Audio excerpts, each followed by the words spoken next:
Hi everyone, welcome back to Majora's Mask. So, I finished up the second dungeon, which was actually the first dungeon that I did in the last part. So I'm going to go and get the prize that I got from collecting all the fairies in the dungeon, which means that I need to warp to Snowhead just for quickness. Which of course means I had to set my cursor to Romani Ranch. I don't think I've actually done that one yet, because I've never had to warp here so far, but yeah. Now you know where Romani Ranch leads with this glitch. Alright, so the only thing I really have to pick up here is the reward, so I'm just going to head straight to it. Hopefully at full speed the entire way. There's the Goron that I never woke up, who's now perfectly alert. But yeah, obviously he's not blowing wind anymore, it's much easier to navigate this place now that it's springtime. And here it is in here. Okay, so normally this would obviously be the second fairy that you would get. Well, third if you count the one in Clocktown. I'm going to skip some of this cutscene because it goes on for quite a while, and we don't have to really listen to her. She gives us a double magic meter, which is pretty cool. Probably the most useful of all the fairy rewards, I would say.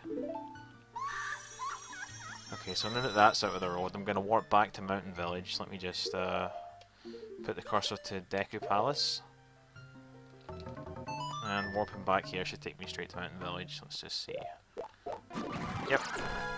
Okay, so what I want to do here is, I don't need to do this here, I'm just choosing to do it here because there's like a convenient place that I can do it at. I want to perform this really cool glitch with the ocarina. So I'm going to head up here. Again, it's not necessary to go up here, it's just going to save me some explosives if I do it this way. And by the way, if you ever decide to come up this path, make sure you're moving at full speed with the Goron first, because otherwise it will take forever to get to the top. And nobody wants that. Okay. So this actually leads to where the Goron Shrine was, and what I want to do is I want to just get out of bounds, so, you know, I'm up pretty high, I can pretty easily get over that wall there, so let me just activate ISG. Okay, let me just activate ISG. Right, let me just activate ISG. Okay, got it. And I'll put these on buttons that I like, so, yeah. I'm going to need the ocarina, so I'm going to fix the camera like this, just so that we can see what I'm actually doing here. Come on. There we go. So I'm just going to use bombs for this because like I'm really close to a wall and sometimes the chews will just run up it. They shouldn't if I time it properly, but don't want to take the risk. Plus I can probably use those chews later on. Just one or two more hovers. I think one should probably do it. Right, two just to be safe because I didn't really go very high. So I'm clearly out of bounds now, right? I'm just going to jump out in the void, pull out a chew, so I'm now hovering above the ground. You can't really see it from where I am, but I am hovering above the ground. So what I'm going to do now is I'm going to hold right on the control stick and mash the button for the ocarina, and what's going to happen is eventually he's going to pull out the ocarina and start falling down towards the void. What I want to do is play a song so that he reaches the void while the song, or before the song is finished playing. If I do this too slow and I'm not done playing the song by the time he voids out, then I've failed. And on the other side, if I play it too fast and the song completes before he voids out, then that's also a fail. It has to void out while the song is playing, or just after it. So I'm going to wait until, I'm going to let him drop a little bit before I play it. I'm going to play the song a double time here. Right, let's do it. So this should have been perfect timing. It should just cut out somewhere in the middle of the song. Alright, so what that did was it stored the song. What does that mean? It means that if I bring up the pause menu, or it doesn't have to be the pause menu, it can actually just be anything that has text. So I could use this sign for instance, right? If I talk to it, when it's finished, this comes up, and I can run around with this. And this means that I can press A to make this happen, basically any time. So why is this interesting? Well, if you do it during a screen transition, remember I'm on the night of the first day right now, during a screen transition, if I press yes, look what it does. We're now back to the dawn of the first day, so it sets it back to 6 AM on whatever day you're on. So if I was on the second day, it'd be 6 AM on the second day, and so on. So, that's kind of useful for, like, just, not having to play the song a time, I guess. It means that during the Anju Kefi quest, you can do it all without actually having to go back in time. But that was what I wanted to show off for here. The next place I'm heading to is Great Bay. There are only two songs that are useful in that song storage glitch, by the way, and one of them's the Song of Double Time, and that's only useful for what I just showed there, for like turning it back to day one, at the start of the day, sorry. The other song that's really useful is the Song of Time. In a way, I had the opportunity to show that off in Snowhead Temple, but not really, because I had to see that cutscene. It's used to skip certain cutscenes, and I had to see the one where we got the Oath to Order, so I couldn't really do much about it at that point. Right. But I will be showing that off later on, and it allows you to do some pretty cool stuff. I don't think it'll be for a little bit. So now that I'm at Great Bay, I'm going to go and get myself an extra bottle. And I think there's like a couple other things I can get. I think of 2 heart pieces, 3 heart pieces in fact, that I can get in this video as well. In fact, how many have I got right now? Yeah, okay. Oops. You know what, I don't even know why I'm running with him. Let's just get the Goron mask out and save ourselves a lot of time here. Okay, I guess not. That would not have happened with Zora Link. But once he's going full speed, he's pretty much unstoppable, so... Okay, I'm gonna come up here, and although I don't need it right now, I'm gonna catch myself a fish here, which is always troublesome for some reason. Like, you know, he aims at the fish, doesn't get it, he aims at the water, catches the fish. Fantastic. Okay, so let's get the Zora mask back on, because there is a heart piece waiting for me just under the water here, and hopefully there's, yeah, magic in these. Just go down like this. It's a little quicker than like just pressing B to dive. I don't know why it says dive, because he like just falls down. What's annoying is you can't get into the heart piece until this thing actually dies. Don't know why that is. Okay. So again, I'm just going to swim back up rather than just surfacing. That was alright. That was pretty cool. Okay, so I want to head up these trees. You can see a bunch of them around the perimeter of this area. I did not mean to dump that. I pressed the wrong button there, so I'll just quickly recatch it.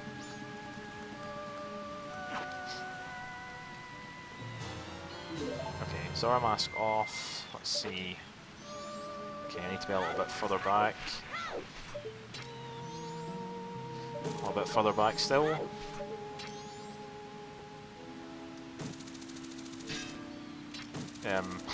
Okay.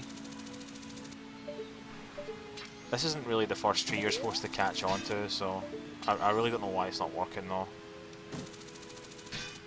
Like, that's clearly hitting the tree, isn't it?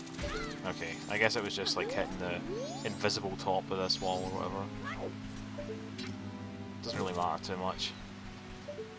Pretty sure there's a chest up here with some money in it, so I'll be sure to grab that if that's the case. Yeah, I think it's on this one, yep. So this minigame that's coming up is one that I personally enjoy quite a lot. I think it's a really nice area of the game. This part right here is really cool as well.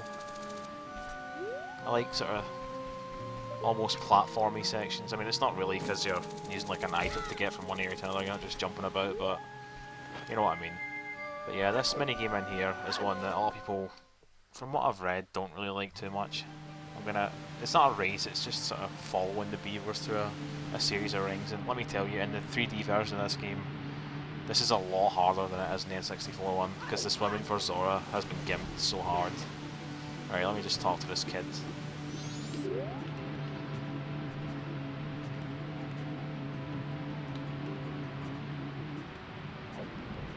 You actually can, I just found this out today, I never knew this before now, but you actually can run around the whole circuit, just like in here. You don't have to be in the race for that to be possible. So, you know, if you wanted to go and explore it and just take a look at it, which would be understandable because it looks really nice, then you could do that. You don't have to be racing them. But yeah, he's asked me if I want an empty bottle, so if I follow him through like 20 rings or whatever, he's going to give me one. It's going to be no issue. Like I said, on N64, I don't think this is that hard. Some people think it's hard. I think it's really easy, but I guess if you're playing it like on the GameCube version of this game or the Virtual Console one, where the control stick is like hypersensitive, it could be quite difficult, but with a good old-fashioned N64 controller, you're pretty much guaranteed a smooth ride here. Which is just as well, because you have to do it 4 bloody times. Oh well. So yeah, not really much to say on this one. Like I said, you've got to do it 4 times. This is the easiest of the 4. I mean, I say that, but I think the 3rd and 4th ones are actually like the same as the first and second ones. I can't really remember, but I'm not going to be showing all 4 trips anyway. I'm only going to show the first 2, because they're similar enough that there's no need for everyone to see it. Alright.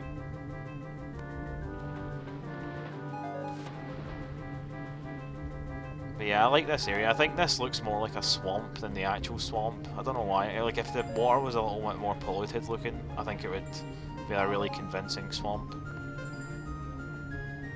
Or just even like as a river, it looks much nicer than Sora's River did in Ocarina.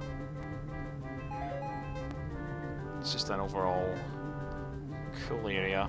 And the only reason I'm saying this so much is because there's literally nothing else to say right now. See, the moon looks really, really close, but it's only the start of the first day. I don't know, it's just a weird angle, I suppose. Alright, give us the bottle. Of course he's not going to give us a bottle.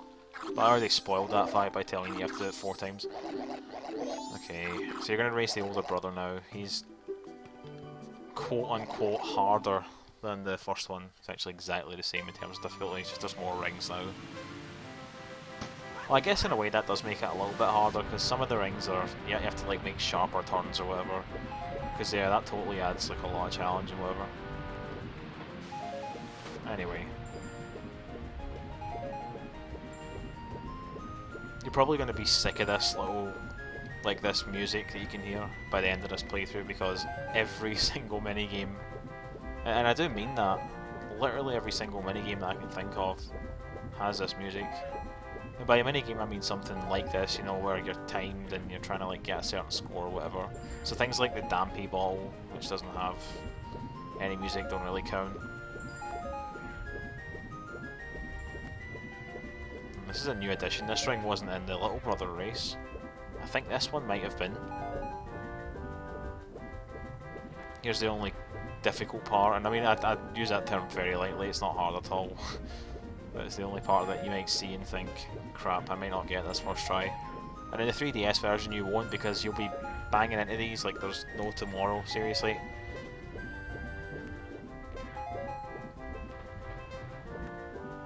It's like every single part of it is like a solid wall on the 3DS one, and you're just constantly at risk for hitting your head off of it, and it just takes a big gear to do because of that. Right, we're almost there. I'm gonna do this a stupid way and just backwalk into the end. Never done that before. Just wanted to see what would happen. As expected, nothing happened. Okay, so now I have the next empty bottle, and they're gonna kick me out. Well, not really, they put me back to the entrance, but I do need to go and race them both again. Like I said, I'm not gonna show this because it's exactly the same. I mean, I think it is. I guess I'll show that much just so I can put that mystery to rest. Right, okay. Oh, okay, now you have to beat it in a certain time, but it's still really, really easy. So I'm going to edit this out so you guys don't have to watch it all again, because I'm obviously going to get it first try. Okay, so I beat them both the second time. It was exactly the same as the first time, and they're going to give me something different now, which is a nice piece of heart. Okay, and they're going to kick me out and put me back to the entrance again, so this time I'll just head out, because there's nothing else for me in here. I can't even think of any cool glitches to show off in there, so we'll just leave it. But there is a cool glitch that I'm going to show off when I get back down here. Well, God's sake, like, I'm surrounded by water, and of course I landed on this tiny bit of land. So, let me think. Let me get the Zora mask off. I've got 2 bottles right now, right? What I want to have is at least 4, so that when I go to the Pirate's Fortress I can get all the eggs in one go, don't have to come back. I mean, I've sort of kind of made that a null point already by going there for the hook shot, but you know, it's not really a speedrun, so it doesn't really matter too much. But what I want to do is give myself some more bottles right now. So what I'm going to do is I've caught this fish in a bottle, it's in Link's hand. I showed a version of this glitch off earlier on in the playthrough where I used like the sword as an ocarina. What I'm doing is I'm holding very slightly off centre to the right and holding in Z so that he basically moves like this. And what I want to do is press the button for the bottle and the button for the Deku Nuts right away. When you hear that sound, you know it's worked. Because if you look at the icon for the Deku Nuts, it's now an empty bottle and I can catch another fish in it. Now, I could do the same with the Deku Sticks, except for the fact that I've actually got 5 of them. If I get it down to 0, then I can do it with them. This only works with items that have a 0 count, so like if I did it with the ball it wouldn't work, but if I had 0 arrows it probably would work. Or maybe not actually, because like, he still pulls out the bow, doesn't he? And it works with like all the masks as well, except for the transformation masks, I think. Okay, so I got it again.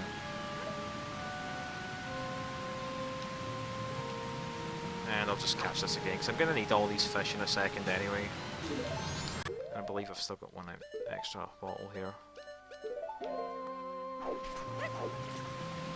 Oh, come on. See, that annoys me. Oh, I've got it first try, not bad. Alright, let's just warp back to Great Bay. Getting quite fast at that now, selecting my cursor and then just going. Still so grateful for this speed up key. It's like the best thing ever. It's my favourite part of this playthrough so far. Like I will never be at the mercy of cutscenes again. So I've really not got anything to do in here in terms of like the main plot. I'll be doing that later on, but there's a little heart piece that I can grab over here. And it's kind of RNG based. What you want to do is dump a bunch of fish in here and hope that the same fish eats it every time, because that makes it bigger. And eventually it'll get big enough and eat the other one, but there's a chance that the other fish will get the fish first. And if that happens, then it can take a couple of cycles to do this. If that happens, I'm not going to show it, I'll just edit it out until I get it to work. Okay, wasn't really paying attention. I think the same one's got it both times. I think if he gets it every time, it's going to take like 4 or 5. I don't really remember what number it is, but like I said, if it takes more than what I've got here, I'll just edit it out until I get back.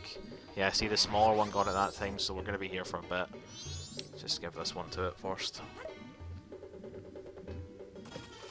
See what happens. Okay, the bigger one got it. That's good. Alright, okay, so I'm going to edit it back out when I come back here with more fish. I'm actually glad I didn't have enough fish the first time, because it reminded me of something that I forgot to do before, which is to shoot him down and get the map for Great Bay. I still don't have that one, because the first time I came here I wasn't really collecting them yet.